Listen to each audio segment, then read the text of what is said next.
Welcome to Money Attitude.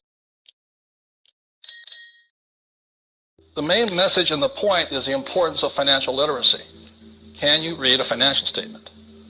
So, the thing about asset, my father would say our house is an asset, and my rich dad would say it's not, because very simply assets, according to my rich dad, asset will put money in your pocket whether you work or not. And a liability will take money from your pocket whether you work or not. That was very simply it.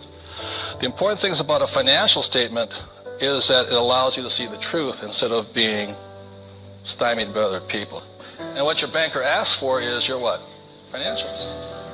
Because what a banker wants to see is your financial intelligence, not your academic intelligence. And both are important. Academic intelligence is important, forever. But so is financial intelligence. So what my rich dad said, your financial statement is your report card once you leave school.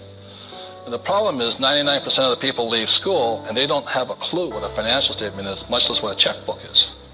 And so they're easily swayed with the idea your house is an asset. And that's what gets them in trouble. They can't tell the difference between an asset and a hole in the ground. So that's a big problem there.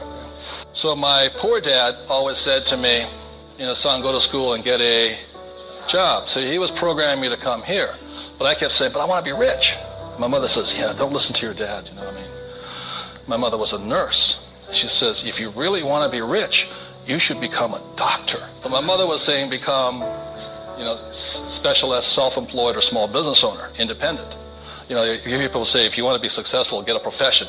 Something you can fall back on. Become a plumber, electrician, attorney, accountant, something you can fall back on. Because these guys are the smart guys. These are the people that become doctors, lawyers, accountants, and they're really the brains of the class. My rich dad said to me, Robert, you make a lousy employee. You can't follow orders. You don't like sitting still. And you're not very smart. I said, right. That's why some of the richest people on earth are over here, because they're not smart. But they know how to surround themselves with smart people. And that's one of the biggest differences. And the other part is the investor. And the investor uses a different mentality, different emotions. The investor wants their money to work for them. And their words are, what's my return on investment? How soon I get my money back? See, most people have the money in a 401k. That's not an investment plan, it's a savings plan. An investor would not do that because it ties that money up too long. I want my money in and I want my money out. I want to know when it comes back to me. It's called velocity. How soon do I put it in? How soon does it come back? Savers put it in and they leave it there forever. It's a different value system. My rich dad said, you always tell an employee by their words. They use the same words all the time. So an employee will always say, I'm looking for a safe, secure job with benefits. Always.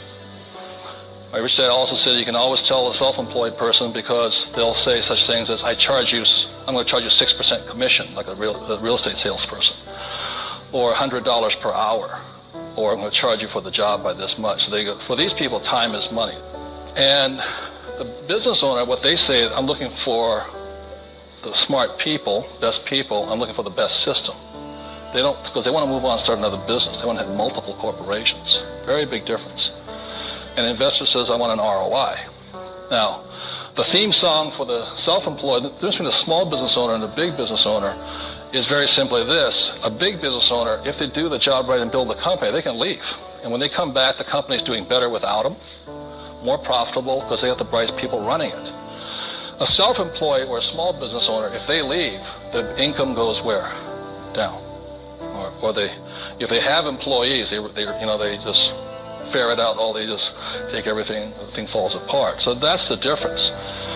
And also the difference between an S and a B is the size of their ideas. Like a lot of times I meet people come up to me and say, I want to start a hamburger stand. One hamburger stand. Whereas same guy named Ray Kroc comes and says, I'm going to build a hamburger stand all over the world. Difference in vision, idea, and leadership skills. They're very, very different people.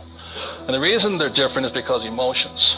This person here values, it's fear, so they want security. Security drives them hard. So they're fearful. This person over here is lack of trust. And these guys are highly specialized. They're also the most satisfying, because they have their own time, their own life, and all this. They're very happy this way, but it has its limitations also. And generally, these people are limited to about $500,000 a year max in here, just because time is money. Over here, it goes unlimited. how much you can earn. So there are very, very big differences in the thing. The investor here, their thing is they're neutral, emotionally neutral. In other words, what that means is they don't care if you're winning or losing. When somebody says, I go to somebody, the stock market's going to crash. The mutual funds get wiped out. They're not neutral. They're reacting. A true investor doesn't care if the market goes up or the market comes down because they're going to make money either way. That's an investor. They really do not care. They know that losing is part of winning. It's called money management, how well you do that and all this. Very, very neutral. And this person over here, the emotion is patience. You have to be patient. These guys want to get paid now. These people may not get paid. I think the average is, 3 years, right? They don't get paid. That's why the first question when somebody comes to ask me to invest in their company is, are you willing to work for free for 3 years? I go, no. I said, well, I don't invest with you. Because you're still thinking like this. So those are the emotional differences. Because today, just being an employee is suicidal. Today you have to be employee plus an investor. You can be self-employed plus investor. Okay, you have to be on both sides of the quadrant, that's what I'm saying, minimum. I talk about in this book how my rich dad went and bought one of the best pieces of white sand beach in Hawaii. And I said, how did you afford that? He wasn't making any money. He didn't have a job. He wasn't have this. He says, how do you afford the best piece of beach in Hawaii? He says, personally, I can't afford it. See, none of these people could afford it either. It's about $10 million. Individually, you cannot afford it, but your business can afford it. It's one of the biggest secrets of all. So the reason I started here and learned to build businesses was so I could invest. So I can take down bigger and bigger properties by this. Individually, I cannot do that. I don't earn enough money as an individual, but my company can. So the reality, as I know, is every single one of you sitting out there in the audience, you have an idea that can make you exceptionally wealthy beyond your wildest dreams. Every one of you is creative enough to have an idea. The trouble is, when you went to school, they didn't train you to be a business owner. They trained you to be an employee, working for the rich. What the rich have the ability to do is take their ideas and create massive businesses out of them. So you have your business, which does your investing for you. And the tax laws are written in your favor, investing through a business. That's how the rich get rich, because they pay less in taxes, very simply because they invest through the B and I quadrants. Investing from here, the laws are written against you here. In America, 1943 was the Current Tax Payment Act, which made anybody who's an employee could not pay themselves first. Government gets paid first. If you get a pay raise, government gets a pay raise. Forever. Forever. You make $1 million, you still pay more in taxes, incrementally. 1986, they passed the Tax Reform Act of '86. All doctors, accountants, attorneys, and the laws were changed against them. But they never changed the laws for the rich, because this is how the rich have gotten rich, by owning corporations and businesses. And that's been in effect since 1215, which is the signing of the Magna Carta.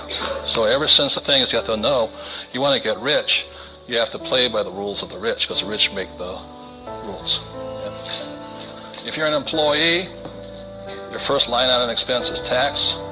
If you're a business owner, It's the last.